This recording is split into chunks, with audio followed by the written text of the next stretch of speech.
Hey everybody, we're here in Traverse City with the king of the town.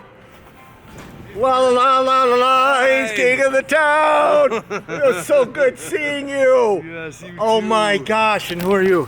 I'm Madison. Hi Madison. Hi.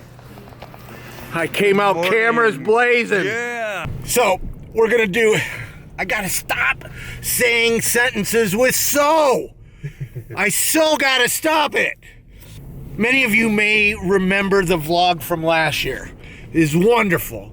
As we travel around, Ryan is king of the town. You'll see today, everybody knows Ryan. I believe he should run for mayor. He is the super nicest guy and an amazing outreach worker. And we're gonna spend today in Traverse City. Now this vlog is gonna be down and dirty. I just trying a new format, just gonna cut it. It's not gonna be as produced as the last one. Link down below for you that wanna go and see the trip from last year. What's interesting is this trip is almost identical. Okay. So I got a speaking gig in Lansing, and God bless you this year. I think they're all praying because I have a lot of rants, and by hanging out with you, I'll get nice. So by the time I hit the stage in a couple of days, I'll be nice. Well, we want them to be able to hear what you're saying, right? So Yeah. if it's confrontational, they may tune out. But if we be confrontational in a nice way, Right. perhaps change can happen. Exactly. The world only needs one Ian. Yeah. There's no room for two Ians. And we love Ian. We He's do. He's very effective. He rocks the world, the Yes. homeless services world. I wish I was smart and good looking like he is. Last year, I got a speaking gig. They flew me into Detroit. Ryan kept emailing me, come to Traverse City, come to Traverse City. And I looked at a map and I'm like, you know, it's like way up there. It is. You know, why would I come to Traverse City? But Ryan works for Goodwill, and we all know of Goodwill, but I've never heard of Goodwill doing homeless services. So I came up last year, and it was amazing. First, Ryan's amazing, but he also took me around, and we saw churches working together. 24 churches, right? Yep. Came together to build a shelter. So it was on operation this year, right? Yep. Are we going to see it? We will go there later on this afternoon. Awesome! And actually, last night was the last night for this season. Oh my gosh, I would have gone. Really? Oh my gosh, would've I been wish I'd great. known. Oh, I'm so sorry. Because I would have seen it in action. Ah! It was actually, what they did was, so the name of it is Safe Harbor, and they partnered with Goodwill to make it happen. But the season was only scheduled through like April 12th, I think. And then we had like 2 snowstorms, and the snow piled up almost 2 feet. So we extended the season by a week, and then the snow still hadn't melted. So what we did was what they call Safe Harbor Light. So they open much later, rather than like normally they open up at 6 p.m. and have dinner and the volunteers come and put all that on. But they did Safe Harbor Light because they didn't have like a church host for that week. Yeah. So they came in, the doors opened at 9 p.m. and we just had like a skeleton volunteer crew, and then a Goodwill staff person came in later. And so we just did it night by night to allow for the snow to melt more, because people go camping or sleep rough when the winter shelter is closed for the season and the other shelter is full. Right. So Safe Harbor didn't want to send everyone out on 2 feet of snow. Yeah. So Ryan, what are we doing today? This morning we're going to go visit a camp. There's about 3 people there, I believe, that are camping in a spot, and they have been camping there for a week or 2. There's a woman there we need to follow up on to try to gather the documents she needs to qualify for a housing program. And there's also a gentleman there that's in need of a tent and a tarp. And we think about street outreach, like, should we really be giving out tent and tarps? Our community, Traverse City, does a good job of working with us, and so a community charity partner, Father Fred, purchased the tents, which normally is given out when Safe Harbor closes for the season because it's still cold at night, it's rainy, and sleeping outside is And there's terrible. not enough housing for people. Absolutely, there's not enough housing for people. So we work together with the community partner charities to have the tent available for people. But the nice part about it is there's not just charities all over town giving out tents. They want to kind of funnel it through street outreach. Yeah. And what that does is gives us a chance to talk about housing, check in that's- with people, and make sure they're on the radar for looking for housing. So you may have here. Here I go. I gotta stop saying so. You may have heard me rant before that it's okay to feed people in the park as long as you're doing something to get them out of the park. It's not that I'm against public feeding or giving tents and sleeping bags and different things. It's that the right way to do it is through homeless services that are providing a path out of homelessness the best they can, which is why I support Project Winter Survival, Project Water Survival, Summer Survival in Toronto, because they make these kits and then they give them to outreach workers. They don't go out and give them themselves. So what else are we doing today? Well, there's also, you can either go out with Madison to do a couple things or come with me to a meeting. Ooh, we're gonna end homelessness in a meeting. I knew it. Well, this meeting is, it's not exactly about homelessness, but it's involved, what it is, it's called the Vulnerable Adults Group, and there's different agencies, including the courts, Adult Protective Services, and senior. It really was born out of senior citizen care. And so they've asked us to come discuss like how people access shelters, because they're seeing more and more of their clients, people who are older, experiencing homelessness on the streets, and the system is overwhelmed. So if we can educate the people that are working with folks on how to access the system and get in better, then that's what we're going to do today. So the options are go and hang out with me, or go to a meeting. With me. That's well, you is nice, but go to a meeting. That's so hard of a decision. It's really a hard decision. Meeting or go out, and you get it. So maybe See, Madison, now you gotta do it. So that happens to me too, but Madison what she's going to be doing while I'm at the meeting is, do you want to tell them, Madison? sure, we're gonna go talk about a housing opportunity with one of our clients. We're going to take her to a apartment complex and discuss with that housing manager there. And then in addition to that, we may be going to one of our local churches to their community meals to chat with some folks, and also go to another church that provides services during the day to chat with some folks there.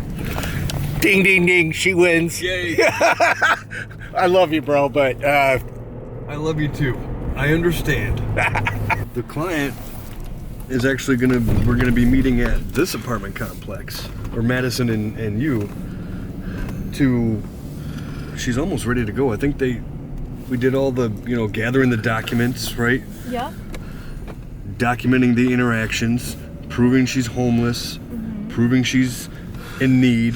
it drives me crazy that people have to prove they're homeless. Yeah. Trust me, nobody. You get it. Proving you're homeless. I'm homeless, or I'm now homeless enough.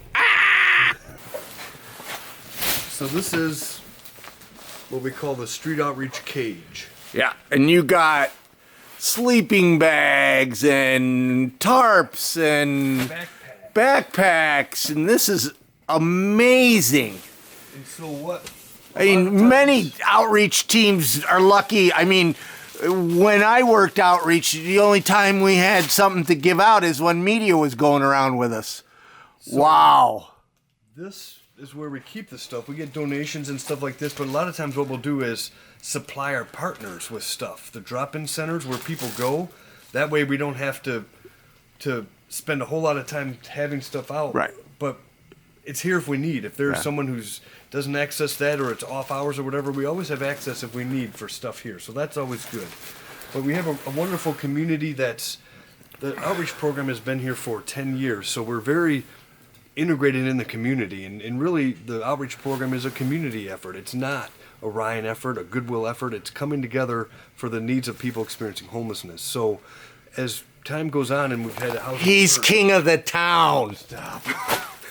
But as we learned about like housing first and how the implementation has been coming up through the years, like when we have close partners that are drop-in centers or charities that like provide basic needs, it's important to bring them along in the process of housing first and really continue to have them as partners and as we work towards ending homelessness. So we also have, if you go over out here, there's you'll see a whole bunch of what we call welcome home baskets. So when people move into housing, we have items to help them make it more feel like home, right? When people move into housing off the streets, quite often it's empty, right? It's just an empty apartment. And to promote long-term housing stability, we want to help people make it feel like a home, right? So if you didn't have toilet paper or a plunger or a shower curtain, like it wouldn't really feel too homey. So when people ask, hey, what do you need? Oftentimes we'll say things like welcome home baskets as well. So it's good to come together as partners. But the problem is, you got a lot of baskets, you don't have enough homes. Amen. A little tip for hanging with Ryan is you bring outreach shoes. Now, he's wearing sandals. They're summertime outreach shoes. Yeah, he calls them summertime outreach shoes. They're sandals. His other outreach shoes, I guess, broke yesterday. Yeah, almost right where we're standing. They had a little metal clip instead of the hard plastic one like the ones last year. They just came apart. So I quickly went from summer outreach shoes to summertime outreach Footwear. So You have you can see a tent down there. that's a camp that was active last year. It was a woman, she came out of incarceration, lived there for a while, was at the winter shelter, now she's back in incarceration, but in between the shelter and incarceration, she was back at that camp in this wintertime for, I think she was there a week or two, maybe. And gosh. So she calls that home. She calls that home. That's her home. It is. And it's, we're hoping that it's not home for much longer. Because housing is the goal. That's her home right there. So we're going to this camp. I was here yesterday. Do they know I'm coming? They don't know you're coming. But Okay, they know so I'm coming. when we get close, I'll turn off the camera and Yep. get permission. I will not videotape anybody without their permission when they can be identifiable. I think there's someone up here sleeping. Okay. And I also don't like to wake people up, so shh.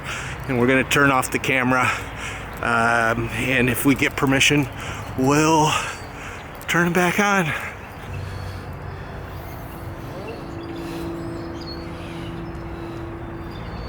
John, is that you? Heartbreaking that somebody's sleeping underneath that tarp. Yeah, I mean, it was 30 some odd degrees last night. it was, and there was a torrential downpour about 6 a.m. today. And when we were walking up, you could see his toes moving. He didn't want to talk on camera, so I just shot that little bit of his toes because you couldn't, you don't know who's under the tent. Sleeping outside. In these temperatures. And so I saw the roll there yesterday and I left my card. I thought it was another gentleman, but it was someone else. But it surprised me it was him because I talked to him the day before yesterday and he told me he was going to be at the shelter. And so I asked him when I woke him up a minute ago why he didn't. He said he overslept. He didn't make it in time to get into the shelter. So he was out all night it was probably in the 30s last night. See, the winter shelters, most winter shelters do the best they can. They don't have the resources to be open all day. So this particular winter shelter opens at 9 o'clock at night, or it did last night. It's actually closed today. Yep. So the season is over for that shelter, and here we are back to tent camping or sleeping rough for most of the folks that Yeah. were there. And Ryan gave him a tarp and a sleeping bag. Hopefully that will help. But we need housing, we need support, we need to get people on a path from homeless to shelter into housing. Yes. Wouldn't you agree? I agree. We're walking up on another homeless camp out here. I mean, this is affordable housing in America. Find a safe place to pitch a tent, and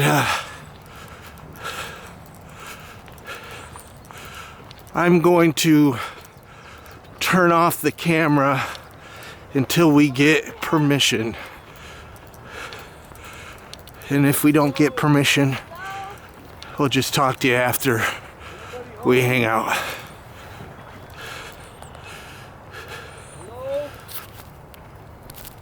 The basic foundation of my work is homeless people are people.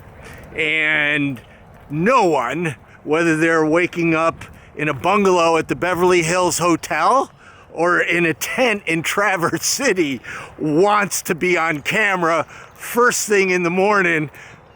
No one. So they may, I just stumbled.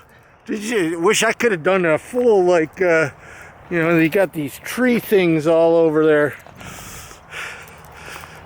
But here's two couples. They're showing us how they cooked chili last night. They're living out in the woods.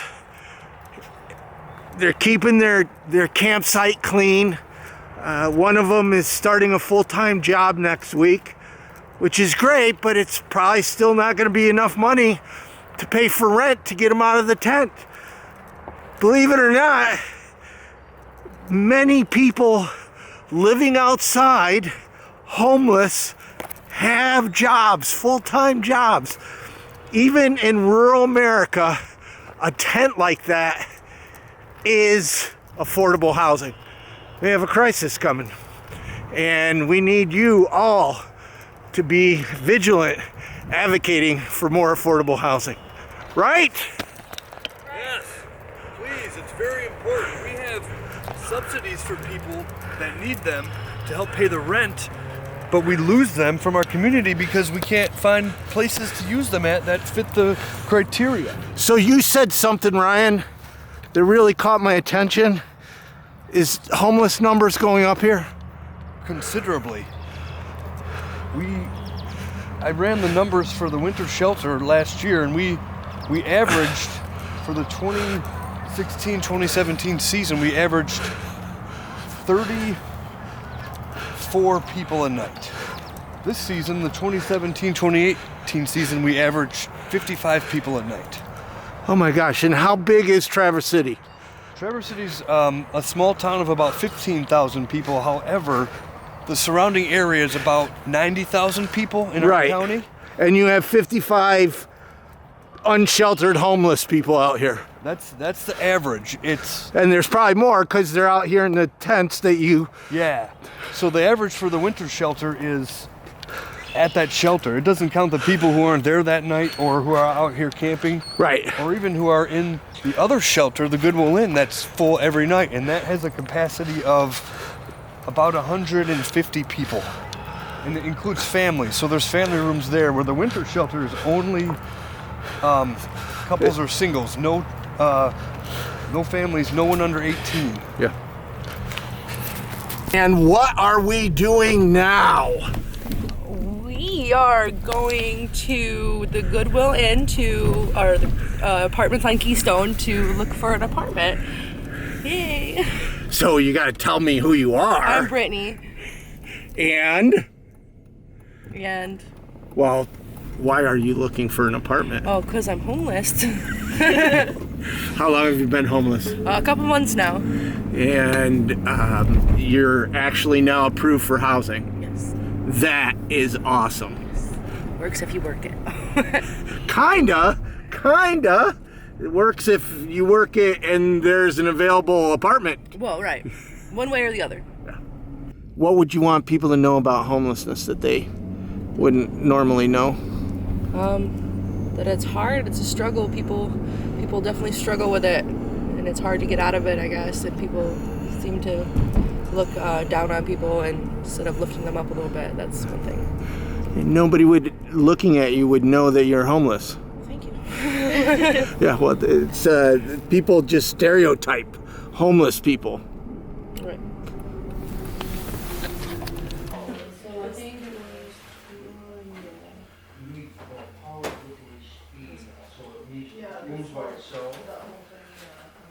Brittany, Yes. what just transpired? Trying to get into the place. They're gonna work on it, and they're trying. They're doing good. Yeah. So that's what we're doing. The woman said that it's a waiting game now. Right. But we're working on it. Right, One yeah. thing at a time. I mean, you filled out an application. That's Yes. better than just being homeless. There's hope. There's hope. There is hope. Well, Brittany, In touch with me, Madison. nice to meet you. Nice to meet you too. Thank you. Good luck to you. Yes. I need the good luck. Good vibes. Good vibes this way.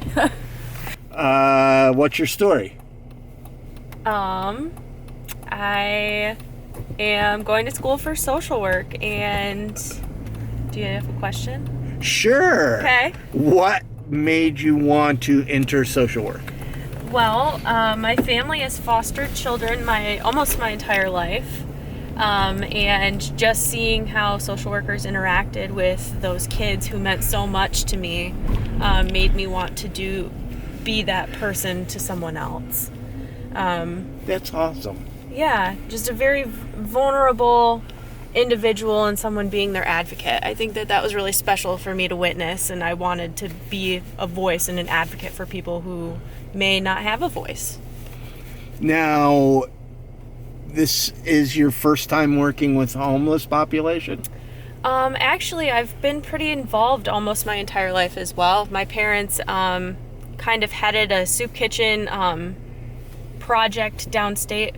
We're from the Flint area, so they did a ministry in a soup kitchen, and we did that almost every Christmas and once a month, or maybe even twice a month sometimes.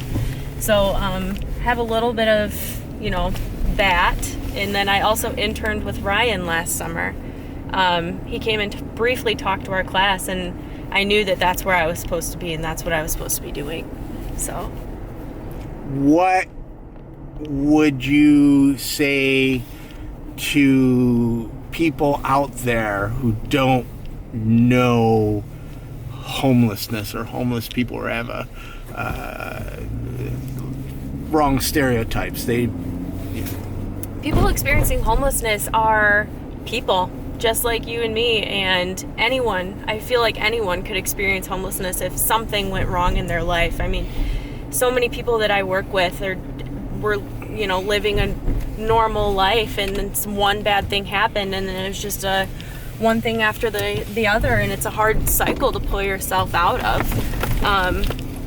So they're people just like us, and the negative stereotype needs to go away. Yeah, nobody would even know that Brittany is homeless by looking at her. No, absolutely not. Nope. So we're pulling into the Jubilee House, and if you remember last year's video, links down below if you didn't see last year's video. This is run by a church as a day center, and they even have storage lockers for homeless people. I know homeless services that don't have storage lockers because they're scared that homeless people might put something in there. And here's a church having storage lockers because it's so important. This is awesome. It's awesome. I can get her to do that on cue now just by holding the camera. It's awesome. Here in front of the Jubilee House, if you watched the video from last year, or if you haven't, there's a link down below. I highly recommend it. Jubilee House is run by a church. It's a day center. It's amazing. It's full because the winter shelter closed last night.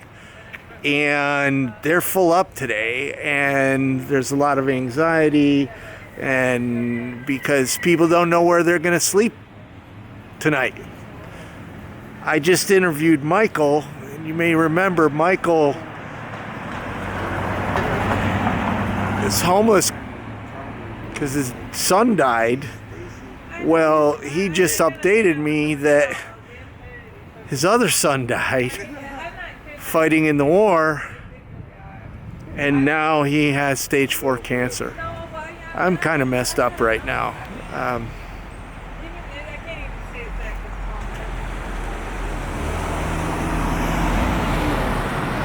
So I gotta stop saying so.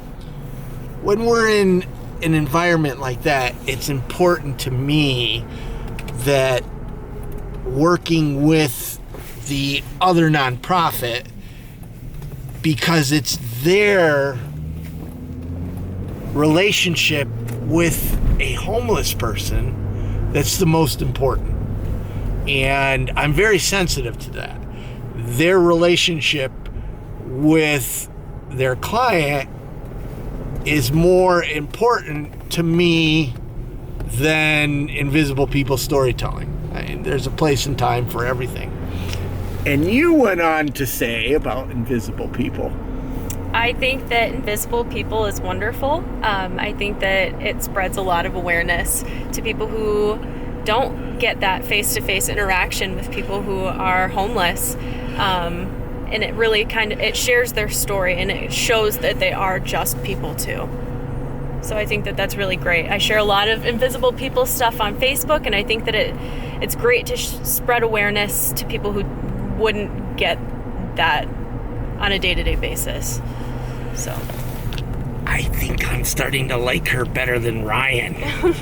If I just went in cameras blazing, cared more about the story instead of people's privacy, I probably could spike YouTube views, and make better videos. And what I mean by better is that they would have all this content that would attract people. However, people's privacy is also very important, and their permission being on video. I just don't walk into a situation. We were just in a day shelter that was filled with about 50 people, and the TV producer in me would have loved to break out a camera and just videotape everything. And last visit we did do that, but everybody gave permission, or the people that didn't give permission are on the other side of the camera. It's so very important that people give consent to being on video, especially homeless people, because I mean, it's a touchy subject, and it's a personal decision that they have to make. I gotta say awesome. awesome. I've been really self-conscious about growing my hair, and last night I posted a photo of me on one side and Trump on the other because I have a real concern that that doesn't happen, you know. And I don't know if I should keep going, because there's this thing when you're growing hair, it gets awkward, you know, until you get to that point and you go through, and I'm like, and she said to keep growing it. I vote yes. Why? Because it's awesome. Long hair is awesome. Oh my gosh. And then she said not only that she was a millennial, she did the millennial wah wah. And that's awesome. Good to see you. I'll see you tomorrow. So every place we go, earlier was the coffee shop. I wasn't able to catch it on camera, but the side spinner over there saw Ryan. Every place we go, he is king of the town. Oh. Every place, even the sign spinner. People are genuinely glad to see me. Right, And that's I why. am to them. That's why you're king of the town. And Ryan, guys, got to give me some warning to turn on the camera. But here we are at Safe Harbor. wah wah. Wah wah is our millennial joke. I should stop picking on her because she said that looks Good. And she's a millennial, so she knows, right? What cool is. Us old people don't. Wow, you. Here we are. We have electronic lighting. We can put it on schedules. This is the day center, or great room they call it, where people, guests come in and get checked in. And Yeah, because it's a night shelter, so you can't have a day shelter. right. So it's the great room. Yes. So they come in and eat, and here's the tables people sit at. Yeah. So last year, and the video down below, go look at it, this was under construction. What is cool about it, yeah, it's like nice and new and all that stuff. 24 churches came together to fundraise, build it, and then maintain this. It was based on the rotating shelter model where homeless people, like a church will have homeless people stay for a couple of nights and then they go to another church and another church. They realized that all this travel with homeless people was a burden, and it was probably a burden on the churches themselves, so they built this together. 24 churches working together. That is a miracle in itself. There's a TV room. You have a special TV room. Yeah, and it's Ooh. got chairs and a book, and that way there's a little separation so people can have maybe some peace and quiet at least for a little bit for the No, night. I totally get it. Yeah. For those of you that have worked a winter shelter, you fully know what I'm going to say. But the one thing as a worker, when you know there's trouble, is when it gets really silent. So when there's noise going around, that's, just normal, snoring, all kinds of stuff. When there's no sound, that means something's about to go down. When there's no sound, something is about to go down. This is the control area. There's this place has showers and laundry. So, and the lights all electronics, and the building manager, who's a volunteer, will be up here and run that. And people sign up for showers and they put them on, and they're all timed. Yeah. And the reason they do that is to try to keep it moving so there's opportunities yeah. for as many people as you can to get showers. It's kind of interesting that you got it right here in the middle. So this is the woman's sleeping area. Yeah. We come in, there's everyone there assigned a number on their bunk, but these are cell phone charging stations, so They can put their, they can charge. that's pretty amazing. I've never, cell phone charging lockers. This is Flex Room A. I didn't have the lights on, but this is a space we try to keep available for special situations. If somebody maybe really couldn't be around others, or a crowd, or had a real significant issue, we can put them in there. So they have a safe place. This is Flex Room B, same situation, the women's sleeping area. Maybe I should turn the lights on. Yeah, it's bunk beds. We get it. Yeah, it's bunk beds, and then around the churches, it's nice they all work together and come together for a common cause, no egos. And when I first got started in this business was 10 and a half years ago when they approached Goodwill. The churches were like, hey, we need some help. They were getting into something that they didn't really know what to expect the whole time. So it's a great partnership. I'm glad to be a part of it, but the reason we're stopping here is we're gonna get a bag of belongings for a guy that's in the hospital and bring it up to him, and they're out in the shed. Now I gotta try to figure out and make sure the alarm doesn't go off. Well, that'd be fun. I get to meet Traverse City's finest, right? I could take you to meet them, but Oh, great. Oh, good. I can take you to go meet the police. I normally end up meeting police all by myself anyways, but thank you. No help needed there, huh? Yeah, no help. That was weird. Actually, I shouldn't make jokes because police are awesome and they are often the front line support workers to help people. But now, okay, how about in the wind? Still looks good. No way. Looks good. It looks good. Is she lying? No. Because it's doing the Trump thing. They put models in front of fans so their hair blows. That's all it looks like. Ah, you are definitely a politician. She wants to run for state office. Yeah, you can vote for me someday. So we're here at the hospital. We have a client who was a victim of a stab wound. He's all stitched up and ready to get out today. However, he's got nowhere to go. So we've got a bed for him at a shelter, the Goodwill Inn, and we're gonna go in. We have to do what's called a pre-intake. So when you get into the shelter, they ask you a few questions, but intake doesn't come in until 3:30, and that doesn't line up with the time he'll get discharged from the hospital. So we're gonna do those questions. So he's all. You're good doing to the go. pre-paperwork before the paperwork. Yes. Ryan's got to run for mayor because I missed it. They're like hugging another person came up. He knows everybody. He wouldn't have to campaign. He could just be mayor. In the first video, I did this song, King of the Town, Ryan's King of the Town.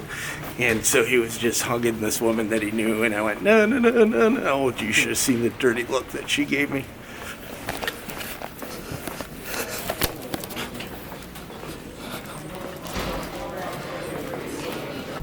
Eric, we just picked you up from the hospital. Yes, sir. You're homeless. Yes, sir. Tell me about it. It's not a place I would recommend anybody to be. I've been in a shelter in Midland. I have been to Safe Harbor, but I have not been to the Goodwill yet. I came up here to get a job to make some money, but I moved up at the wrong time in the winter, because winters up here obviously are as bad as they say. And the job I had gotten did not go through, so I ended up being homeless till I got on my feet, and continued to be, because it's the industry that I'm in is hard. And I don't recommend it. Stay in school. Even then, I mean, I have an associate degree, and there's people with master's degree that are in Safe Harbor right now, and even they're homeless now. So it what can happen to happened? anybody. What happened that got you in the hospital? I was helping out someone who had a medical issue and was attacked and stabbed in the stomach and beaten when I was down. Underwent emergency surgery because the stab wound was so deep. Stayed for 5 days, could have stayed longer, but I wanted to go to work.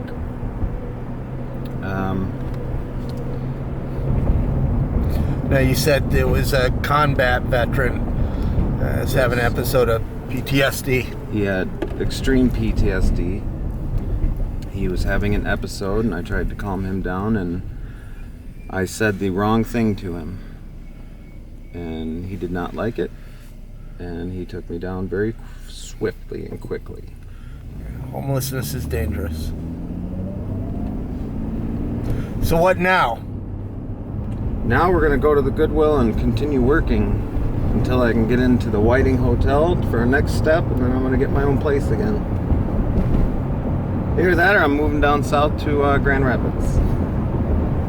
Or Texas. Or any place that you can survive. In the winter. The winter up here being homeless is the worst. We just dropped Eric off at the shelter. And Madison is having a millennial Oh, it's wah wah. Now, she started that, not me. I didn't do that. She did it. Wah wah.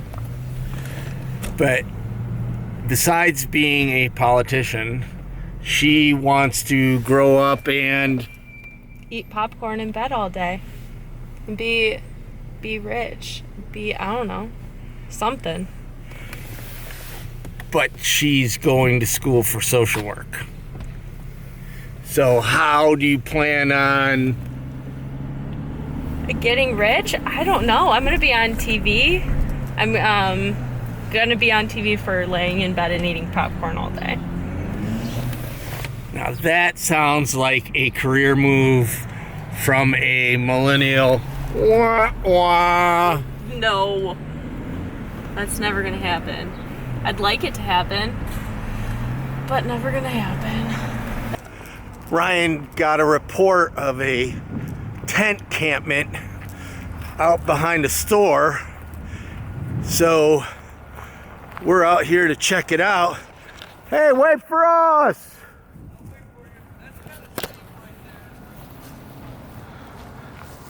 That's yeah. Don't fall while you're on camera, because that is how I would start this YouTube video. While Madison and I were helping Eric, Ryan went and got his hairs cut. Thanks for inspiring me, Mark. And your point is, see, now Madison says I should leave it grow, and you're saying I should chop it off? Well, you kept asking, do I cut it or not? And I thought to myself, my hair's getting long. So here we are. Oh my gosh, what do you guys think? Your hair looks nice. Mine, I got this big bald spot in the back here. So it's like, why do I even have hair? So we'll just keep getting it shorter and shorter until it's all gone.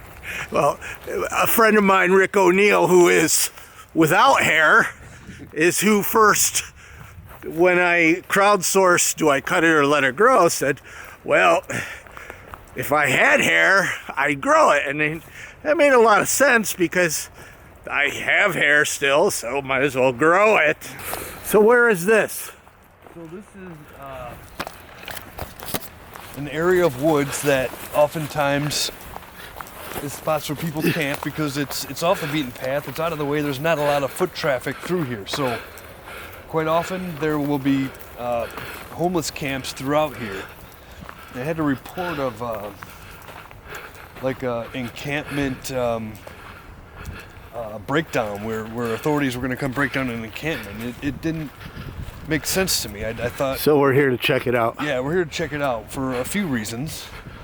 One, if there's people camping back here I don't know about, I want to find out to make sure they're offered housing or we can start engagement or check in with folks if we already know them, where they're at with housing. And then I don't want any camp dismantle. Whatever I can do to help prevent that is what I want to do. And then I just wanted to make sure that I don't want anyone to be taking place. The police actually are really good around here. They'll reach out to street outreach before something like that happens to give us a chance to go down, see if it's an active camp, and talk to the folks that are there. Yeah.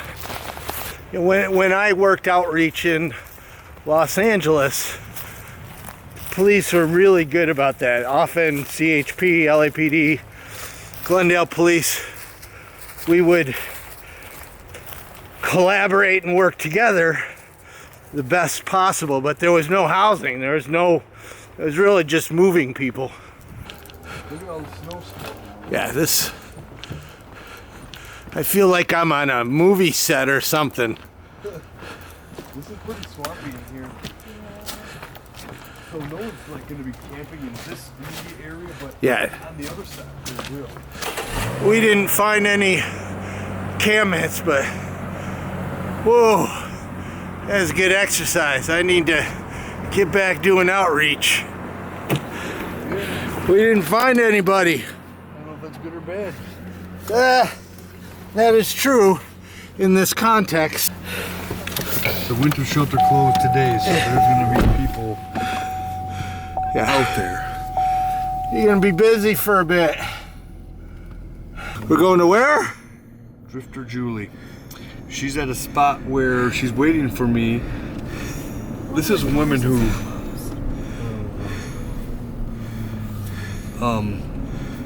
to get there. This is a woman who won't come into shelter. She won't go to community meals. She gets very freaked out and about. So I'm one of the few people she actually trusts. So we're gonna go. She asked if I had a coat. We're gonna go see if any of the coats we have work for her and talk to her about housing. She's got a lot of ambivalence. But do you have housing? We don't have housing, but she's one that would qualify for like. She's vulnerable. She's vulnerable. Yep. We're going in to meet Julie at Taco Bell. She doesn't like interaction with strangers, so I'm not going to be able to record, but we're taking a bunch of stuff in, coats and different things into Taco Bell for her to pick through to get what she needs. Hey, we just met Julie. She's inside. She doesn't like people. She doesn't want to go into emergency shelter. She's been on a housing list for a year and a half. There's no housing. There's no housing. But if this puts it in perspective for you, she's been sleeping rough on the streets for almost 15 years. And the housing list she's been on for a year and a half is the first housing list she's ever been on. So if you think about that in context of progress, as far as in relationship with her and coming to terms with what's going on, like that's a success. However, it's pretty damaging in the relationship of working towards housing for someone like that to finally like accept some help or cut through the ambivalence and get on the road to going towards housing, and it takes this long. It's really harming her faith in the system, what little there even was. So one of the myths is that homeless people want to be homeless. What happens is they give up.